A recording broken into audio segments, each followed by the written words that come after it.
Francesca Frontini, quelques mots de présentation peut-être. Vous êtes titulaire d'un doctorat de linguistique de l'université de Pavie dans le domaine de la linguistique des corpus et du traitement automatique du langage naturel. Vous avez réalisé des recherches en qualité de postdoctorante à l'Institut de linguistique computationnelle de Pise, recherches dédiées à la construction d'outils pour le traitement automatique du langage naturel et la construction automatique de ressources lexicales. Vos recherches se sont ensuite poursuivies à l'université Pierre et Marie Curie. Et puis, vous êtes actuellement maître de conférence à l'université Paul Valéry et vous travaillez au sein de l'équipe de recherche Praxilingue. Vos travaux portent notamment sur les méthodologies d'annotation syntaxique pour les corpus parlés et écrits, sur l'extraction automatique des ressources lexicales ou encore sur l'analyse automatique des textes littéraires. Ce sont les mérites de la pluridisciplinarité que de découvrir plein de choses. Et donc, vous allez nous parler des données linguistiques ou des données en linguistique. On voit déjà que les mots ont leur importance. Je vous laisse la parole. Merci. En fait, je suis là aussi en tant que membre du projet Common Data parce que, effectivement, comme vous allez voir, en linguistique et en technologie du langage, on s'interroge aussi beaucoup sur les problématiques liées aux données.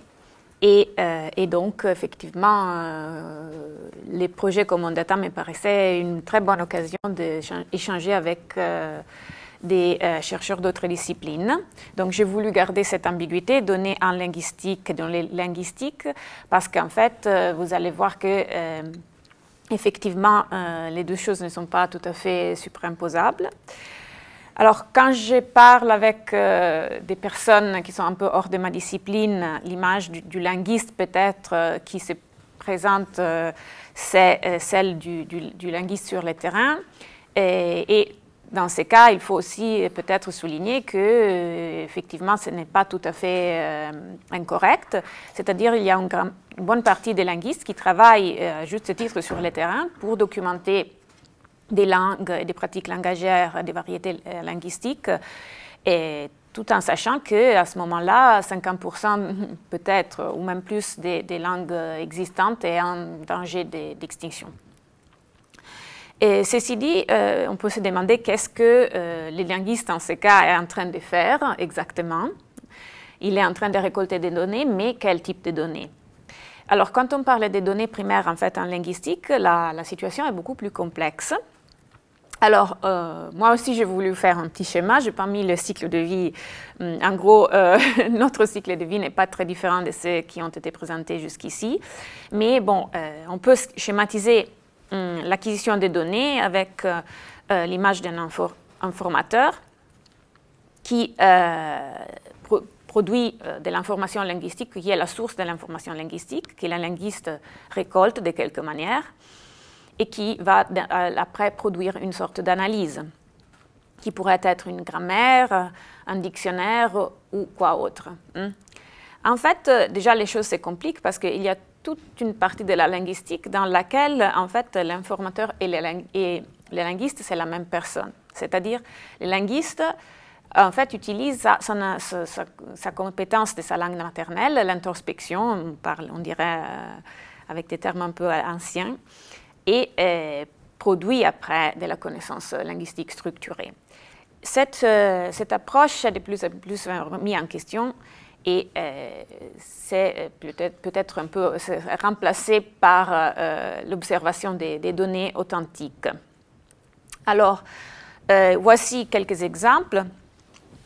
Nous avons des données qu'on dirait élicitées en linguistique. Ici, vous avez un atlas linguistique ou un atlas dialectologique, c'est-à-dire en fait les dialectologues se promènent dans le terrain avec une liste de mots et à chaque endroit demandent la traduction ou l'articulation de ces mots dans les différentes zones, dans les dialectes, dans les variétés des différentes zones. Chose similaire se passe dans la sociolinguistique. Il y a des questionnaires sociolinguistiques dans lesquels on demande quelle langue dans les situations, par exemple, le bilinguisme, on demande dans quelle langue est-ce que vous vous exprimez dans certaines situations, dans certains contextes. Dans d'autres domaines, par exemple dans l'étude de la syntaxe, on utilise beaucoup aussi des textes de grammaticalité, c'est-à-dire on envoie des questionnaires pour demander aux gens quelle est de ces deux formes celle que vous considérez grammaticale ou celle que vous utiliserez plutôt dans certaines situations. Et voilà donc là aussi un autre exemple. On demande en gros aux informant quel est le terme que vous utilisez pour exprimer ces concepts. Est-ce que vous l'utilisez toujours, souvent ou pas du tout? Et sinon, qu'est-ce que vous utilisez pour ça? Là, on a donc des données qu'on dirait élicitées, c'est-à-dire ce ne sont pas des données spontanées, mais de plus en plus, on utilise en linguistique aussi des données spontanées ou écologiques. Je ne sais pas si ce terme va vous surprendre, surtout ceux qui travaillent dans les sciences de la vie. Surtout, donc, on parle de corpus écrits oraux multimodaux. Là, vous avez, par exemple, un corpus qui est pour l'étude de l'acquisition de la langue maternelle, donc un corpus d'enfants. Il s'agit d'un projet qui s'appelle Childs. Donc, il existe des corpus Childs dans plusieurs langues.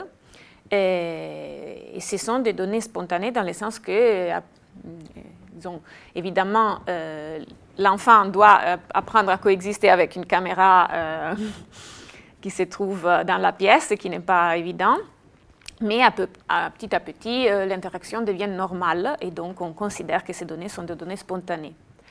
Autre typologie de données, les données expérimentales. Donc, il y a tout un domaine des études linguistiques, psycholinguistiques, neurolinguistiques, dans lesquelles on a affaire avec de l'acquisition des données sur la personne. Par exemple, l'imagerie par résonance magnétique ou l'oculométrie. Déjà, avec ces panoramas, ça vous donne l'idée de la variété des données dans lesquelles on travaille. Ça, pour les données primaires, c'est-à-dire des données qu'on crée dans la linguistique. Et après, il y a aussi une variété des complexités.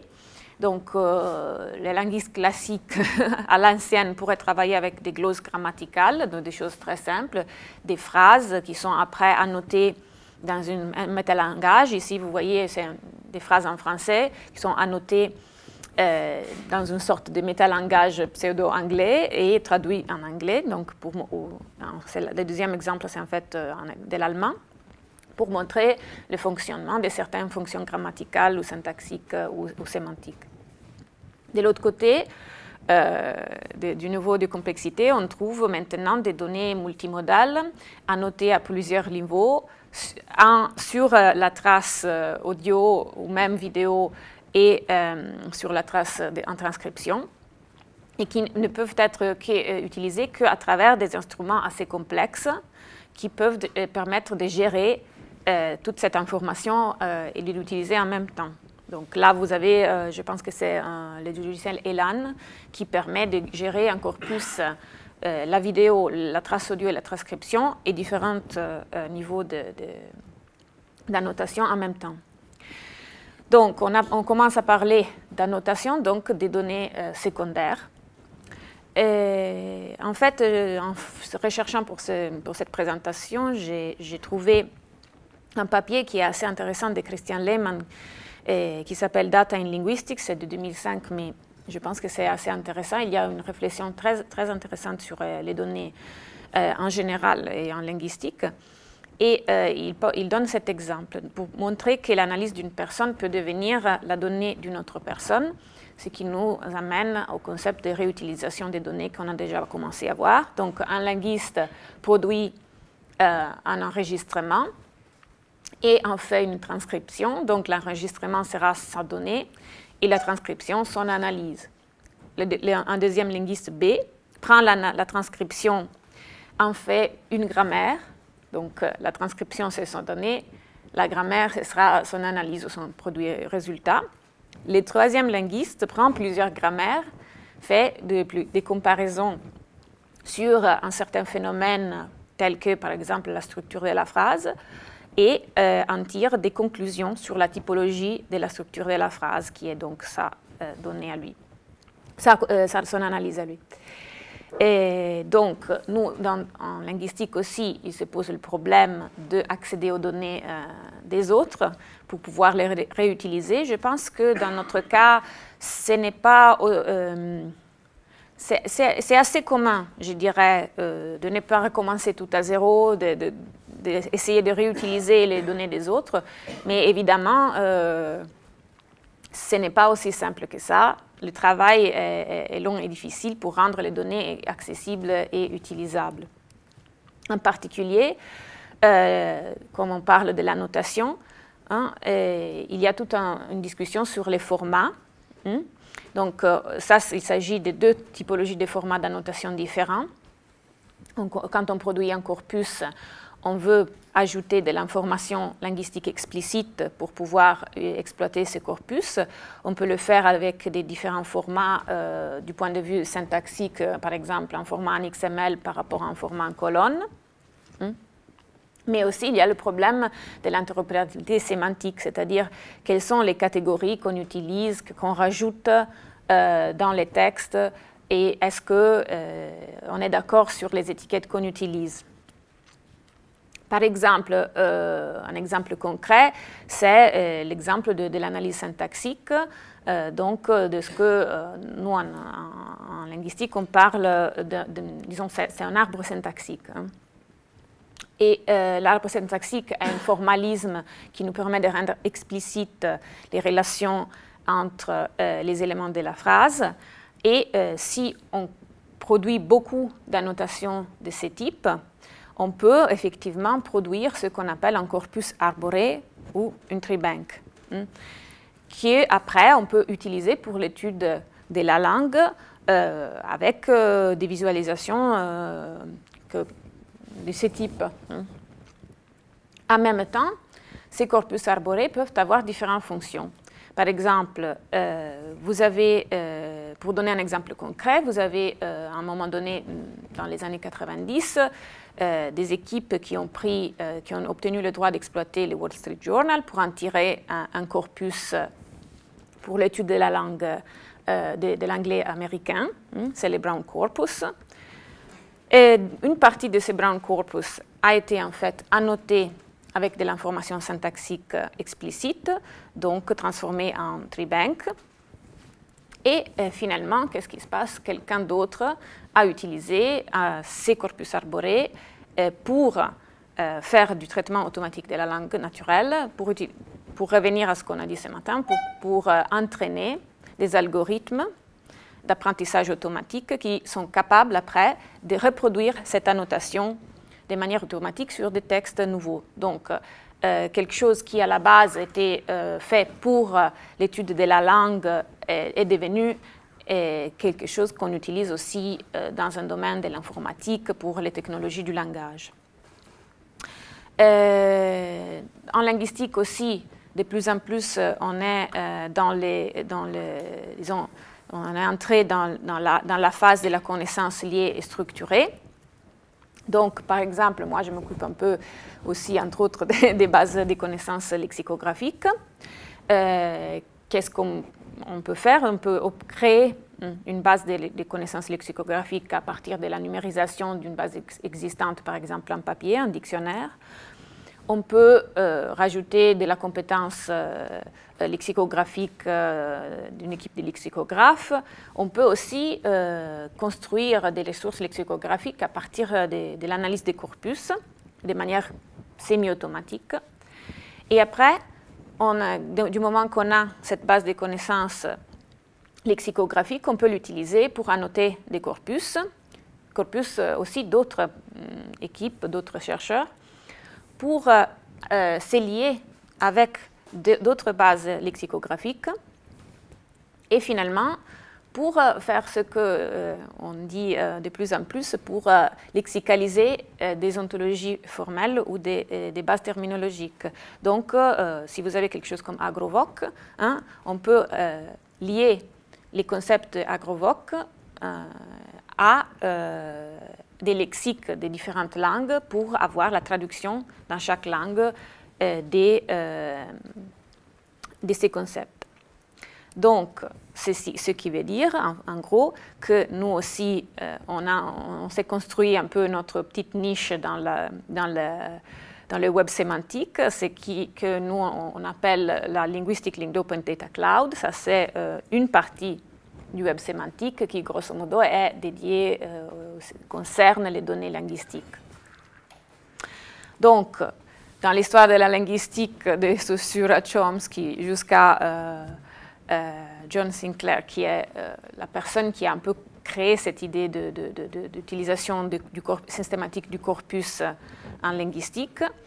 La linguistique se conçoit de plus en plus comme une data science, non seulement en tant que science qui produit des données, mais qui consomme des données, donc qui a besoin de plus en plus des grandes masses de données, ce qui veut dire que nous aussi, on a un peu commencé à réfléchir à l'adoption des principes de l'open science, c'est-à-dire, par exemple, on n'a pas encore mentionné les principes FAIR qui, je pense, sont plus ou moins nés dans les sciences de la vie ou dans les sciences dures, mais qu'on a adopté aussi de plus en plus dans les sciences humaines. Donc, l'idée que les données produites doivent être trouvables.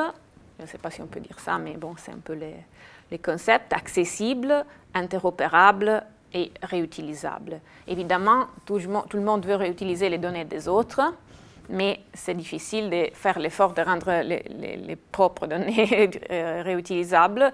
Et effectivement, c'est vrai que le chemin, le long chemin qu'on a montré des données de l'étape finale à la réutilisation, hein, ce n'est pas tout à fait circulaire, en linguistique non plus. Mais on a quand même, on voit l'exigence, ce qui nous a amené à construire des réservoirs de données disciplinaires. Par exemple, en France, on utilise beaucoup Ortholang, qui est un dépôt des données, des corpus, des lexiques et des outils pour en garantir la préservation à long terme. Et j'en mets un autre, c'est Cocoon, qui est un peu plus dédié à des données aussi sur les terrains. Et donc, tout ça pour garantir la description, donc avec des métadonnées de qualité, la pérennisation, et surtout aussi, ce qui est de plus en plus important, la citation et le référencement unique. Et finalement, la gestion des licences, qui est le thème des réflexions en partie des Command Data. Tout ça est dans le cadre aussi d'efforts européens. En linguistique, on a une infrastructure européenne qui s'appelle CLARIN, c'est Common Language Resource Infrastructure for Social Sciences and Humanities. Cette infrastructure qui fédère beaucoup de différents pays offre des services divers. Moi, je mets en évidence surtout les services d'accès standardisés et unifiés. C'est-à-dire qu'à travers l'interfédération des services d'identification académique, il est possible maintenant pour les chercheurs de chaque pays d'accéder aux données qui se trouvent sur des réservoirs dans d'autres pays à travers les identifiants institutionnels. Ce qui veut dire aussi qu'il y a une gestion de quelque manière standardisée de l'accès. La personne qui fait son dépôt décide à quelle catégorie d'utilisateurs ces données sont accessibles. Donc, il n'y a plus un accès donné sur la base personnelle. Et après, moi, avec mon identifiant, je me présente en tant que faisant partie d'une certaine catégorie et automatiquement, j'ai ou je n'ai pas accès à tout un tas de données. Tout ça, donc, laisse ouvertes des questions. Disons le fait aussi que les données langagières sont des données hybrides. Donc, un corpus parallèle, par exemple, peut être utilisé pour l'étude de la langue, mais en même temps a une valeur commerciale, par exemple, pour entraîner des algorithmes, des machine translation, des traductions automatiques. Et donc, la question, c'est est-ce que ces données de recherche qui ont aussi une valeur commerciale doivent être ouvertes pour tous? Et il y a aussi le problème que nous, les linguistes, de notre côté, on voudrait bien mettre les mains sur des données qui ne sont pas tout à fait à nous, c'est-à-dire des données qui appartiennent, par exemple, à des réseaux sociaux, et qui nous servent pour l'étude de la langue dans ces nouvelles modalités. Donc, données primaires authentiques dans les web, est-ce qu'on peut les toucher? Est-ce qu'on peut en faire des données dérivées? Donc, pour conclure, je vous ai mis, pour revenir un peu à l'ancien, l'image d'une grammaire jésuitique du, je pense, XVIIe siècle. Donc, à cette époque-là, les choses étaient assez simples. Les jésuites allaient dans le monde et collectaient des grammaires, des descriptions des langues nouvelles, inconnues, pour la gloire de Dieu et de l'ordre. Et à la fin, il publiait sa grammaire avec son nom quand même. Donc, il avait une sorte de reconnaissance scientifique. Maintenant, qu'est-ce qui se passe? On fait des ressources linguistiques. Peut-être elles sont publiées avec le nom du laboratoire, qu'on pourrait peut-être quitter à la suite. Ils sont entreliés avec beaucoup d'autres ressources. Donc, la trace se perd un peu de la reconnaissance scientifique individuelle de chaque chercheur. En plus, il y a toutes les questions de qui a le droit d'exploiter scientifiquement et même économiquement ces données. Et finalement, de plus en plus, il y a une sorte d'institutionnalisation et, je dirais, presque collectivisation des ressources. C'est-à-dire que l'ouverture des données devient presque une obligation, une condition pour les financements publics, ce qui est bien, mais peut-être pose quand même des problèmes et des questions et des réflexions. Dernier point, juste une image d'une literary map, une carte littéraire, et les outils et les données linguistiques et les technologies du langage sont utilisées maintenant aussi dans beaucoup d'autres disciplines des sciences humaines et sociales. Par exemple, pour prendre des tas de textes littéraires et en créer des cartographies. Donc, bon, là, c'est l'hybridation des données géographiques, peut-être, connaissances linguistiques et connaissances littéraires. Donc, la question de l'interdisciplinarité aussi se pose de manière assez importante. Et sur ça, je voudrais conclure.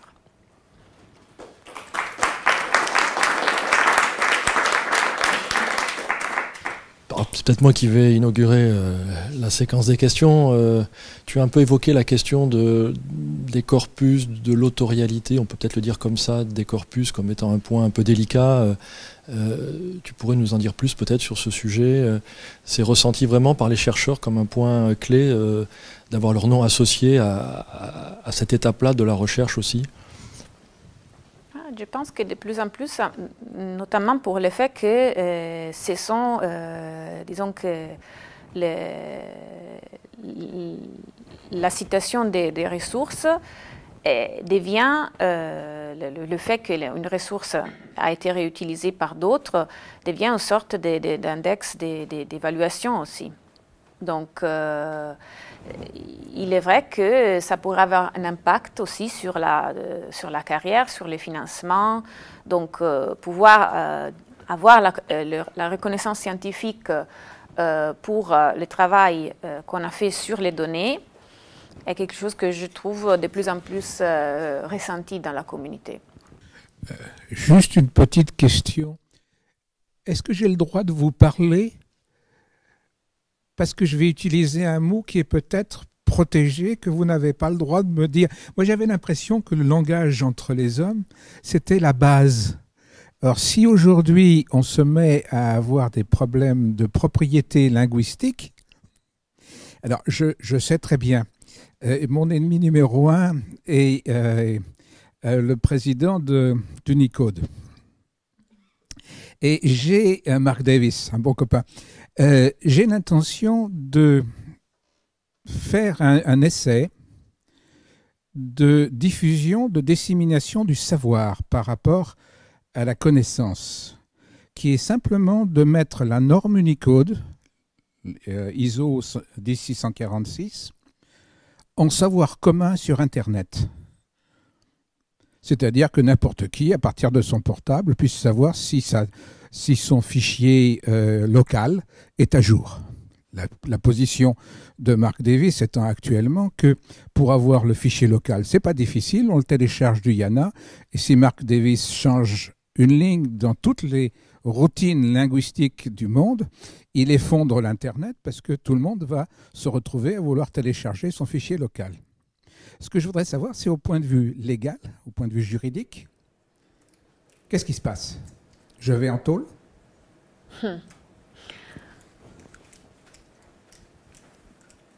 Bon, alors ça, ce sont les technicalités d'ISO, ce n'est pas une chose simple. Alors, je vais mettre encore du poids sur la question parce qu'en fait, dans ISO, il y a toute une partie des standards qui concernent la notation linguistique et ce sont quand même des standards semi-fermés, bien qu'on puisse après accéder de manière un peu... à travers des amis, on peut accéder aux documents. Mais c'est vrai que nous, on a quand même utilisé pas mal aussi la standardisation à travers ISO pour certaines pratiques. Or, ça ne veut pas dire qu'on standardise la langue. On standardise en gros des manières d'encoder la langue. Pour ce qui concerne le langage humain, évidemment, moi je pense qu'on ne puisse pas le... ça ne peut pas devenir l'objet d'une propriété intellectuelle de quelqu'un d'autre, d'une personne ou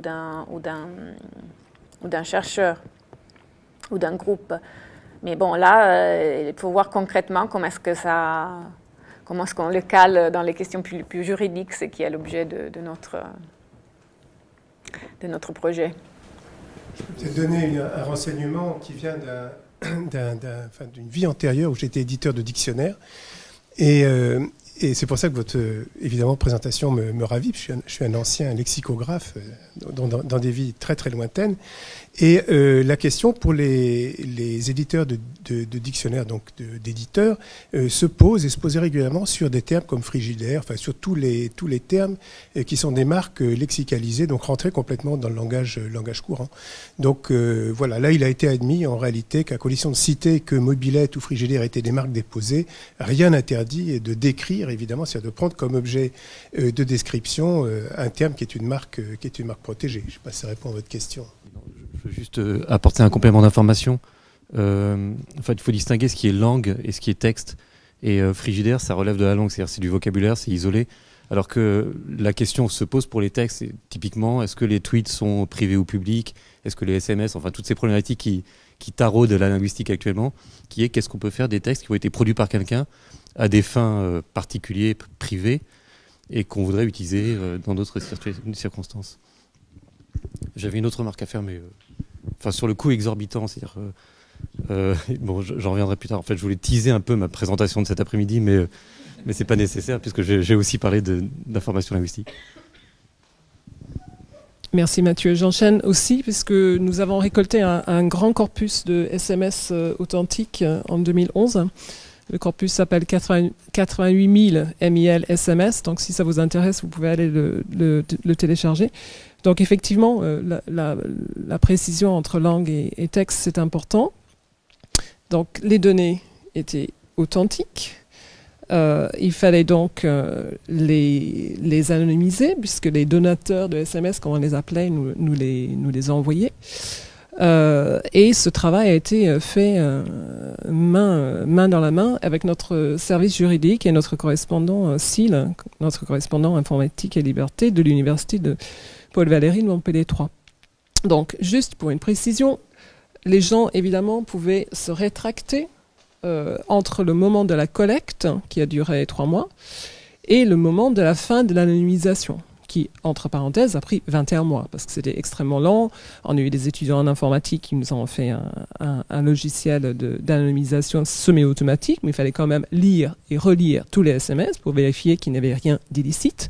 Il y avait d'ailleurs des SMS qu'on aurait bien aimé garder en tant que linguiste, hein, mais bon, on n'a pas le droit de tout garder. Mais tout ceci pour vous dire que à l'issue de la phase d'anonymisation, d'un point de vue légal, à partir de ce moment-là, les gens ne pouvaient plus retirer les données. D'ailleurs, on n'a eu aucune demande de retrait. Donc voilà, on est évidemment au niveau de la pluridisciplinarité, on est entre sciences du langage, informatique, communication et aspects juridiques absolument cruciaux. Moi, j'ai appris beaucoup avec notre juriste SIL, entre autres. Voilà. Merci. Je ne suis pas du domaine, je vais poser des questions un peu naïves. Mais ça m'interpelle par rapport, nous, on travaille beaucoup dans le sud, donc avec des dialectes, des problématiques de traduction, quand on fait des enquêtes, on en parlait à l'instant. Donc ça, c'est une première question, c'est est-ce qu'on pourrait en fait utiliser les produits dérivés ça, c'est une question que je me pose à moi-même. La deuxième, c'est est-ce que finalement les travaux que vous avez peuvent aider à faire revivre une langue ? C'est-à-dire une réutilisation d'un autre ordre qui est dans la disparition de noyaux ethniques ou même de perte de langue, tout simplement. Est-ce que finalement ces corpus ou tous les différents produits que vous avez décrits peuvent servir à ça? Ou est-ce qu'il y a une expérience de ça? Je pense que peut-être aussi Mathieu, je ne sais pas s'il pourra ajouter des choses, mais en gros, moi je ne suis pas experte de ces domaines, mais c'est vrai qu'il y a eu des langues qui ont été revitalisées et aussi à partir des grammaires anciennes, existantes. Je pense que oui, il y a des cas dans plusieurs parties du monde de ce type. Et évidemment, ça c'est aussi... alors, on préserve ces langues pour peut-être les ressusciter, mais aussi parce que, en gros, la diversité des langues nous donne une idée de ce qui est ce qui sont les possibilités de la faculté du langage en général. Donc, ça permet de répondre à des questions théoriques, mais aussi du domaine neurolinguistique. Ce qui veut dire que la perte d'informations sur les différents langages, les différentes langues, est une perte qui est comparable à celle de la biodiversité. Ceci dit, pour ce qui concerne les données dialectales liées au nom, par exemple, des espèces, il y a beaucoup de travaux justement pour lier des dictionnaires dialectals anciens à des taxonomies des flores et des faunes. Je pense en domaine allemand, il y a quelque chose, donc si vous voulez, je peux vous donner des références. Encore une fois, merci Francesca.